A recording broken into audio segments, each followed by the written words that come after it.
घमंडी कौवा की कहानी। सांझ का समय था, रात होने वाली थी। जलकाक का एक समूह समुद्र के किनारे से जा रहा था।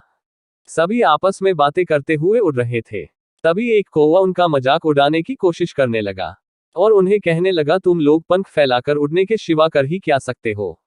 पंख फैलाकर जाना और पंख फैलाकर उड़ते हुआ वापस आना, यही तुम्हारा रोज का रूटीन होता है। क्या तुम मेरे जैसे चतुराई से हवा में तेज उड़ सकते हो?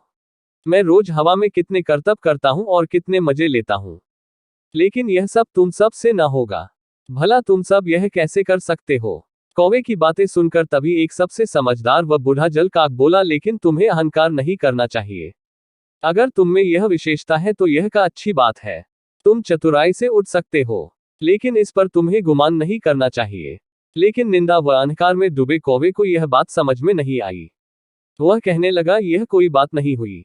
यदि तुम में सामर्थ्य है तो मुझसे प्रतियोगिता करे और मुझसे जीत कर दिखाए। फिर एक समझदार जलकाक ने कौवे की प्रतियोगिता वाली बात स्वीकार कर ली।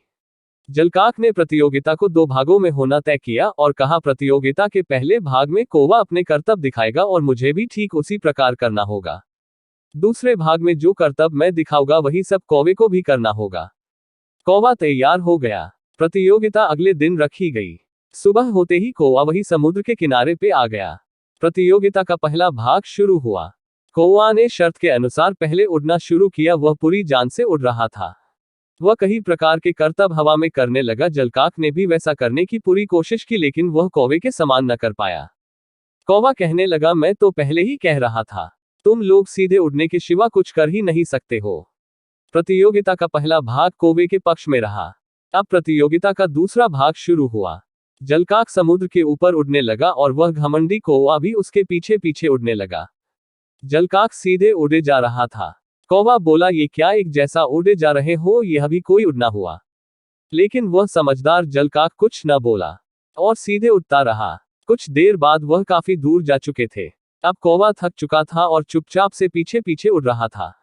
धीरे धीरे कौवे की सामर्थ्य खत्म हो रही थी, लेकिन वह जैसे तैसे उड़ रहा था। वह बीच बीच में गिर के पानी के पास पहुंच जाता, लेकिन जैसे तैसे खुद को संभाल लेता। जलकाक चुपचाप से उड़े जा रहा था। उसे कौवे की स्थिति का अनुमान हो गया था, लेकिन वह चुप था। अब जब कौवे के जान पर बन आई तो वह बोला, भाई जलकाक, मुझे अपनी गलती का एहसास हो गया है। मुझसे बहुत बड़ी गलती हो गई। अब तुम किसी तरह मेरी जान बचा लो, नहीं तो मैं पानी में डूबकर मर जाऊंगा। आगे से कभी भी स्वयं पे अहंकार नहीं करूंगा। अपनी गलती का एहसास होने पर जलकाक ने भी उसकी मदद करने की सोची और उसे क्षमा कर दिया। जलकाक ने उसे अपनी कमर पर बिठाया और उसे वापस समुद्र के किनारे पर छोड़ दिया। इस कहानी से हमें यह शिक्षा लेनी चाहिए कि हमें कभी स्वयं पर अहंकार नहीं करना चाहिए। अहंकार की पतन का कारण बनता है। अहंकार होने पर बुद्धि का पतन हो जाता है, जो हमारे विनाश का कारण बनता है।